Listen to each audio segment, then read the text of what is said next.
Welcome back to my YouTube channel. I hope तपाईँहरू सन्चै हुनुहुन्छ र म पनि सन्चै छु।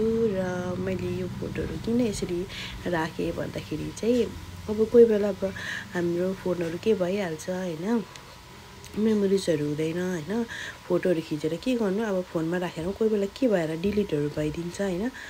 त्यस्तै हो, त्यस्तै भएर चाहिँ मैले यसो फोटोहरू पनि कलेक्सन गरिदिइरहेको, किनभने उसको र उसको पापाको पनि मैले धेरै कलेक्सनहरू गरिदिएको छु नि त। अन्त कोही बेला फोनहरू बिग्रिन्छ, के हुन्छ कसो हुन्छ, त्यही भएर चाहिँ मैले यो फोटोहरू पनि यसरी राखिदिएको हो। र यो फोटोहरू राख्नुको उद्देश्य चाहिँ के छ भन्दाखेरि चाहिँ अब हामीले त्यति साह्रो अब भिडियो बनाउनु त्यति साह्रो आदत छैन नि त। अब हुनु त अब अहिले त नानी पनि भयो, हुनु त अब हामी त्यस्तो साह्रो भिडियो पनि गर्नु आदत पनि छैन, गर्नु जान्दिनँ पनि। अब के गर्दा बिर्सिँदो रहेछ। अब भक्कु भिडियो बनाइराख्ने आदत भए पो अब हामीले भिडियोहरू बनाइराख्नु होइन। हामीलाई त बिर्सिहाल्दो रहेछ, भिडियो गर्छु भनेर भन्दो रहेछु, बिर्सिहाल्दो रहेछु। त्यही भएर चाहिँ मैले फोटोहरू खिचेको थिएँ नि त नानीको, अन्त फोटोहरू राखिदिँदै थिएँ। अन्त यसरी नै गर्दै गर्दै अब अजाले टिकाहरू लगाइदिनु भयो, अजी हुनुहुन्छ होइन। तपाईँहरूलाई चाहिँ म एक एकजना गर्दै चिनाउँदै जाँदैछु हो। अन्त उहाँ चाहिँ हुनुहुन्छ नुनु अजी।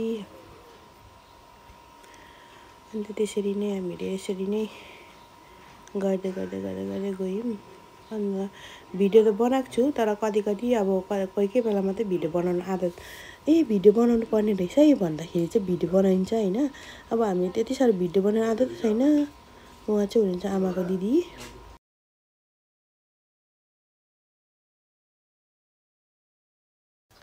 यसरी नै अब यो ठुलो आमा हुनुहुन्छ आमाको दिदी, उहाँ चाहिँ मेरो अजाजी, मेरो नानीको चाहिँ अजाजी हो। मेरो छोरी चाहिँ पलातिनी हो। यसरी नै हामी फोटोहरू खिच्दैछौँ, मेरो र मेरो नानीको फोटो। नानी चाहिँ फोटो खिच्नु नै मानेको थिएन नि त, झगडा गरेको थियो। त्यही भएर मैले चाहिँ अब अलिअलि मात्रै खिच्यौँ। अब त्यस्तो साह्रो फोटोहरू त खिच्नु पाइनँ, तर पनि अब नानी रुँदै थियो, झगडा गर्दै थियो, त्यसरी नै फोटोहरू खिच्दै थियौँ। कम्ती खिच्यौँ। अब त्यस्तो अब हामीलाई त्यस्तो साह्रो भिडियो बनाउनु पनि आउँदैन। नानी रोएर चाहिँ परेसान गरिसकेको थियो हो। यसरी नै चलिराख्यो दिनभरि के एकछिन घरि उसको पापा पनि हुनुहुन्थेन। अन्त हामीले चाहिँ वरिपरिकोलाई बोलायौँ, आफ्नो मान्छेलाई पनि त्यति साह्रो बोलाएनौँ। उहाँ चाहिँ हुनुहुन्छ आमाको ठुलो दिदी हो। उहाँ चाहिँ हुनुहुन्छ मेरो छोरीको निनीले टिका लगाएर माम पनि खुवाइदिनु हुँदैछ। अन्त त्यसरी गर्दै उहाँ चाहिँ हुनुहुन्छ मेरो नानीको बाजु। उहाँ चाहिँ हुनुहुन्छ सरस्वती फुपू। यसरी नै चलिरहेको थियो। अन्त नानीलाई पायल लगाइदिएको थियो नि त उसको निनीले, नानीलाई पायल लगाइदिँदै थियो। पायल लगाएर चाहिँ यसरी नै दिन बित्यो।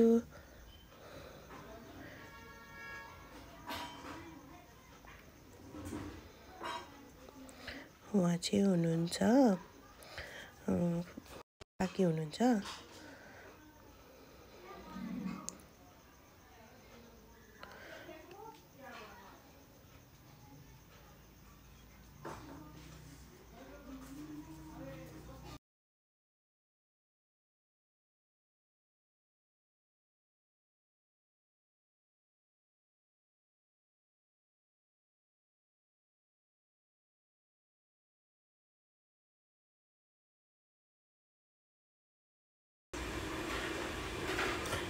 उहाँ चाहिँ हुनुहुन्छ सानो काका, सानो अजा। उहाँ चाहिँ हुनुहुन्छ ठुलो अजा मेरो छोरीको। सबै अजाहरू मात्रै हुनुहुन्छ। नानी रोएर लुगा पनि खोलिदिइसकेको थियौँ नि त त्यतिखेर। काकाले खाना खुवाइदिनु हुँदैछ। उहाँ चाहिँ हुनुहुन्छ अजा, ठुलो अजा हो, सानो अजा।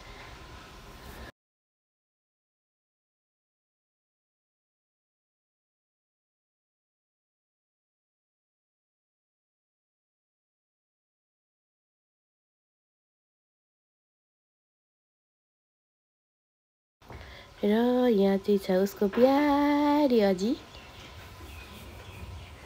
उहाँ चाहिँ भोलि पर्सि मेरो छोरीले चाहिँ के भन्छ भन्दाखेरि चाहिँ मलाई चाहिँ भन्नुहुन्छ अब बेसी गुट्का खाइराख्नुहुन्छ नि त कि गुट्का अजी भनेर भन्नुहुन्छ होला जस्तो लाग्छ हो। उहाँ अजी भनेपछि चाहिँ मेरो छोरी खुसी हुन्छ खुसी हुन्छ।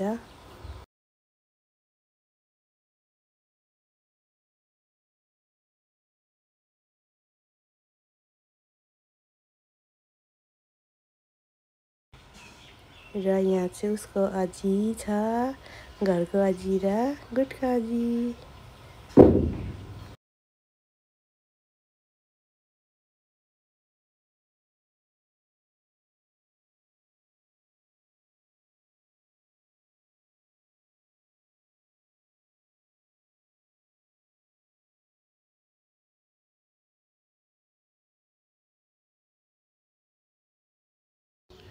उहाँ चाहिँ छ उसको पाजु र उसको यहाँ चाहिँ प्यारी जमा छ।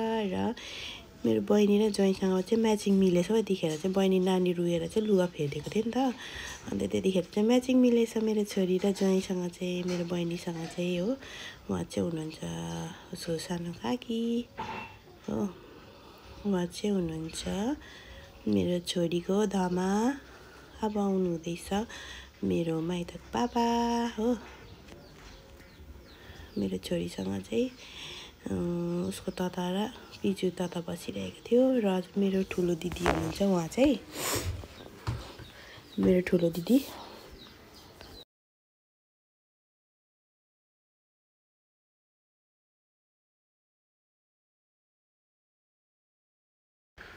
र यहाँ चाहिँ छ मेरो बहिनीको सासू, मेरो आमा नै हुनुहुन्छ, उहाँ चाहिँ माम हुनुहुन्छ। यसरी नै दिनहरू बित्दै गयो, यसरी नै गर्दै गर्दै गयौँ। अब त्यही हो, एउटा मेमोरीको लागि भनेर मात्रै मैले योहरू फोटोहरू कलेक्सन गरिरहेको थिएँ। र उसको पापाले पनि भोलिको दिनमा हेर्छ भनेर चाहिँ मैले चाहिँ राखिदिइरहेको थिएँ हो।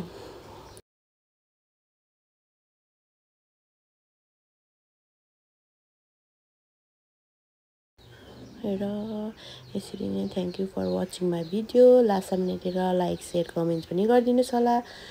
र बाई, तपाईँहरूसँग बिदा लिन चाहन्छु।